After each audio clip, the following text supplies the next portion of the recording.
stretch for like 5 minutes. Getting out of shape.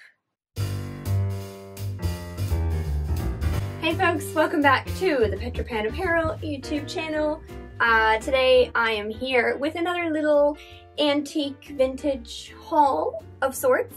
I only have a few items to share with you today, but they're items that I am super excited about. As I mentioned in my book video, I have a problem and I keep ordering books, so I have several new books that are on their way, so I won't be able to share those with you today, but I do have one. Well, I actually have two, so I will start with one that's not actually a vintage or antique book, but it was shared with me recently by my sewing teacher, who is so lovely and always gives me things that are wonderful to take home and look at. So I'm borrowing this one currently. It's called Blueprints of Fashion, and just a really good resource mostly about 1940s sewing patterns. So it's got all kinds of information in it. So pictures of sewing patterns, history of paper patterns. It's got quite a lot about World War II rationing and how the paper pattern industry adjusted to that, which was not actually that much of an adjustment, but a big part of the paper pattern industry in World War II in America was keeping fashions the same and making sure they didn't change so that people didn't have to go out and buy new clothes or new styles. I highly recommend this book. I am trying to find it online. There is one for the 50s that is much easier to find, so I've not yet tracked down a copy for myself, but it's by Wade Laboissonniere. Laboissonniere. I don't know how to pronounce the name, but I'll link it. If I can find a link to the book anywhere, I will list it below. So again, if you're in the US, it's probably easier for you to find it. I am in Australia, so not that easy to find, but it's got all different. It even has in the beginning a little summary of all the different paper pattern brands. I've been enjoying this as some really good inspiration, so I will be buying that as soon as I can find it.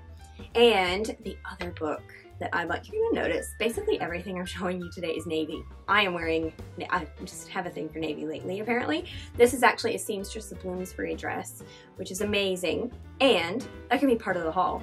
It's made of rayon, and this rayon crepe fabric that Seamstress of Bloomsbury uses is made specifically for them and imitates closer than pretty much anything I've ever seen actual vintage rayon crepe fabric. It's beautiful and lovely, and I did not wash it for a while because it even comes with its own special instructions for how to wash it, and it needs to be washed by hand.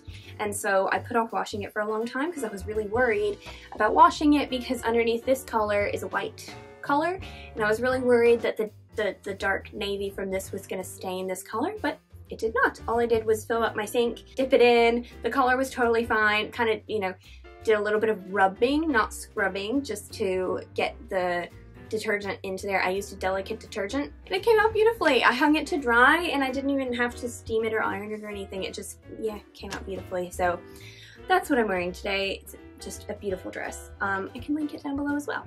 So the other book that I got that I am very excited about, it took me forever to track down this book. Now this book is called Fashion is Our Business, and it was first published in 1952. Oh, no, 1948. So just the end of the 40s after World War II. This was published in New York City. No, it wasn't. It says it was published in London. So kind of the purpose of the book is written by Beryl Williams, and it was written to young women who are interested in pursuing a career in fashion. In the 30s and 40s, the Fashion Group was formed, which was a group of professional women in the fashion industry, and the purpose was to kind of encourage and help women climb up the ladder of success in the fashion industry, because it was one of the only industries at the time where women could really hold positions of power. So this book was kind of written to encourage young women to pursue careers in fashion. It is this book is incredible. One of the reasons I really loved it is because it has little profiles of all the kind of popular American designers at the time. So the author goes to, oh, just lost my bookmark. The author goes to meet all of these little designers and goes to their studios, and so it has Claire Potter in this, Emily Wilkins, Hattie Carnegie, Claire McCardle, Norman Norrell, Joe Copeland, Edith Head is in this, Luella Ballerino, Mariska Karadz, Mabs and Voris. I'm not sure who some of these people are, so I will have to look them up, but I am so happy to have this in my collection, and I will do a little more in-depth talk about this book when I do some more videos about American fashion in the 40s and sportswear. I'll show you some of the images from this book. Oh, here's Claire McCardle. Claire McCardle and some of her famous pockets in that photo. Yep, so another Claire McCardle outfit. But yeah, very sweet little read. So I'm loving this. More information to come on this later. Now, the next two objects that I have recently acquired are two dresses. I am keenly interested in fashion during World War II, and especially clothing rationing. Having these little pieces of history to hold on to, just absolutely incredible. In the UK, in Britain, during World War II, there was this utility clothing initiative where the government issued standards for utility clothing, used smaller amounts of fabric, and so if manufacturers used these standards, they had tax exemption. Clothing that met these standards were labeled with the CC41, so it's a controlled commodity. 1941 is when it was first brought into effect. And so I have finally purchased myself a garment that has the CC41 label in it. Now, this dress, I'm pretty sure, comes from later in the 40s, so the ration was still in effect after the end of World War II in Britain, and so you saw the CC41 label happening still in clothing after the war. So I'm pretty sure this dress is from after the war had ended because it has a little bit more decoration on it than you would normally see. I've already opened this dress, so you don't get to see me unbox it, but I am going to show it to you. So this is, hopefully you can see this because it's also dark navy, my CC41 1940s, maybe mid 1940s dress. So it has this kind of almost a cowl, like a mock cowl neck, this gathering detail, which this is what makes me think it is mid 40s after the war, later 40s. Because this excess of fabric I don't think would have been allowed during the early years of the war. So it has this kind of 3/4 sleeve and a flower detail as well. There's the flower, the neckline. So this is actually a separate piece from the dress, stitched in at the shoulder seam.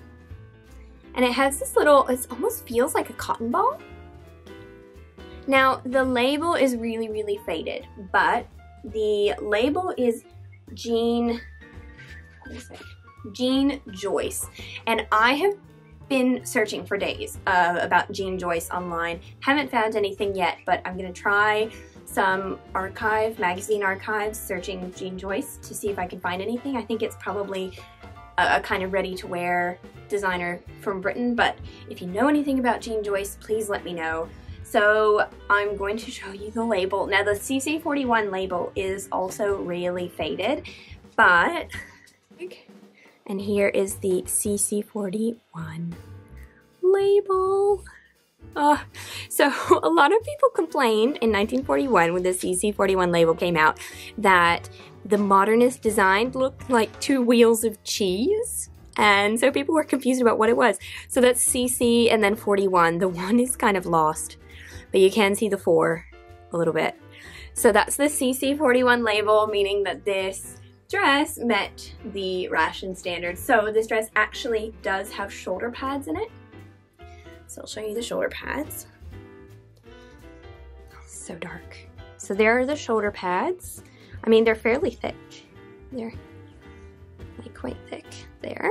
So shoulder pads.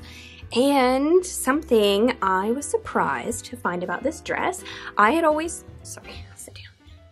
Oh gosh, very bright. I had always heard, or just thought, maybe I made this up on my own, that overlockers were, if you saw a garment that was overlocked, it was probably not true vintage, that was more recent, but I looked in this dress and in the side seams, they are indeed overlocked.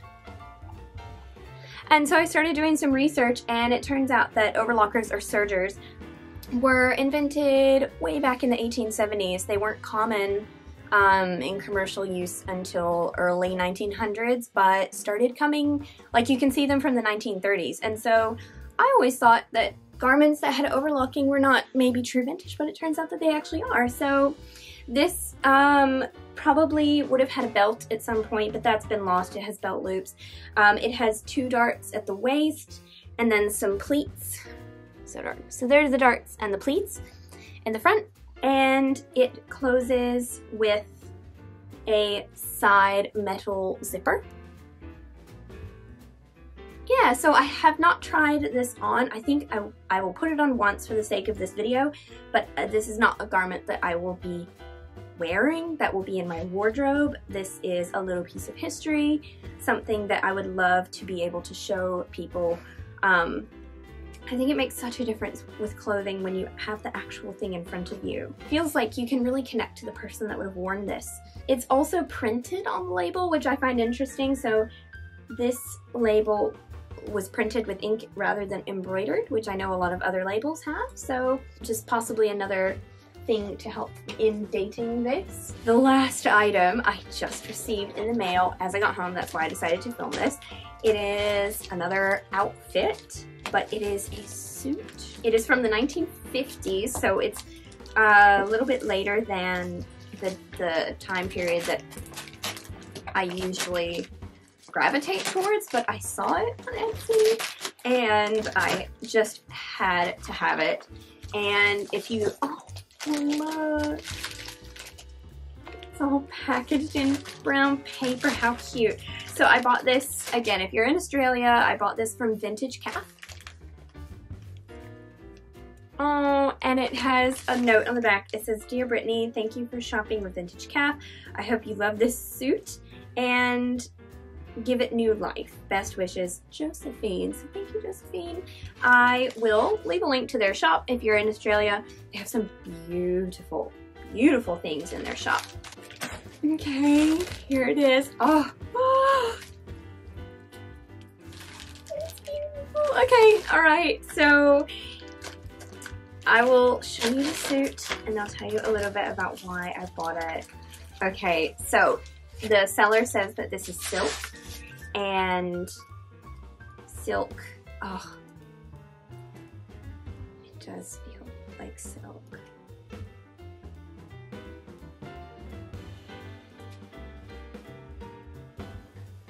Beautiful. So, okay, silk and silk linen. Oh, this is amazing. This is dark. So on the pictures, it looked almost gray, but I am so excited. It's actually a very deep black. All right, so this is a dress suit. So this dress has this amazing bow cowl neck. Now, I am thoroughly obsessed with Elsa Schiaparelli and her 1930s surrealist fashion. So if you haven't watched my Schiaparelli video, one of her very first designs, I think probably her very first design, was this sweater that had this bow, this fake bow knitted into it. And so when I saw this, and the brush, even it looks like it has little brush strokes on the bow, it just looks so surrealist to me, and the pattern behind it, that I absolutely had to have it, because most 30s fashion that you can find isn't really wearable. So I saw this and I thought, oh, that is just absolutely perfectly what I need. So I had to have this. The back looks like this. I'm not even sure there were photos of the back.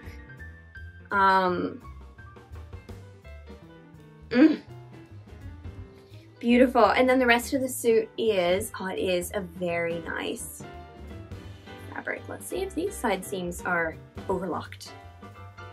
They are not. They look raw, actually. Oh no, they're pinked. So I'll show you. I don't know if you can see that because it's black, but they're pinked. The little zigzag scissors They have frayed some, but the hem is held up with tape, or like tape that is sewn on, not like Scotch tape. And it, oh, beautiful. It's shaped with these two darts that come out this way. And I will show you the jacket, the matching jacket. Has a nice wide collar, big buttons, and the lining matches the print. Oh my gosh. Oh, it is so beautiful, and I just couldn't imagine anything more kind of surrealist chic than this suit. So I'm gonna try these clothes on and give you a little look, but that is all for my little vintage haul.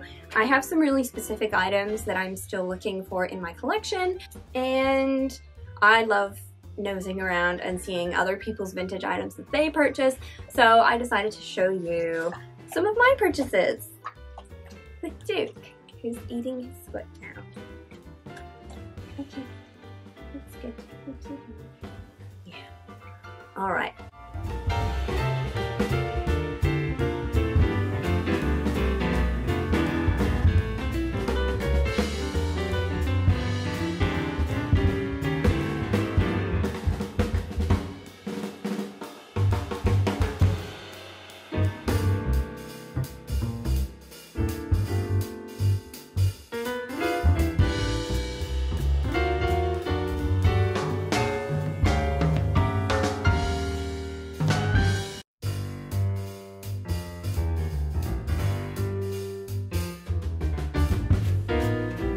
So I have to show you this about this dress. This is absolutely stunning, this little cowl neck, but inside there is this little tab that has a weight in it. It feels like the size of a penny, like a coin, but the weight goes inside and then it keeps the cowl neck looking all froofy in the way that it's meant to look. Oh. Brilliant.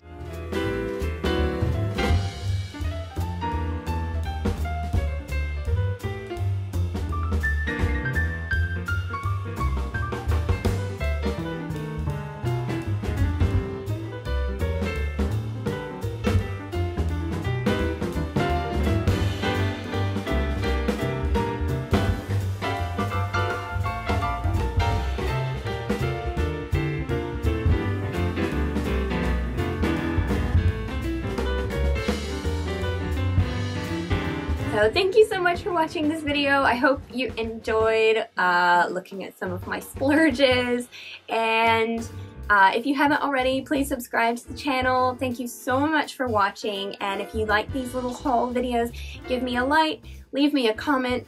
Which items did you find the most exciting and interesting? And I will see you all in my next video. Thank you so much. Bye!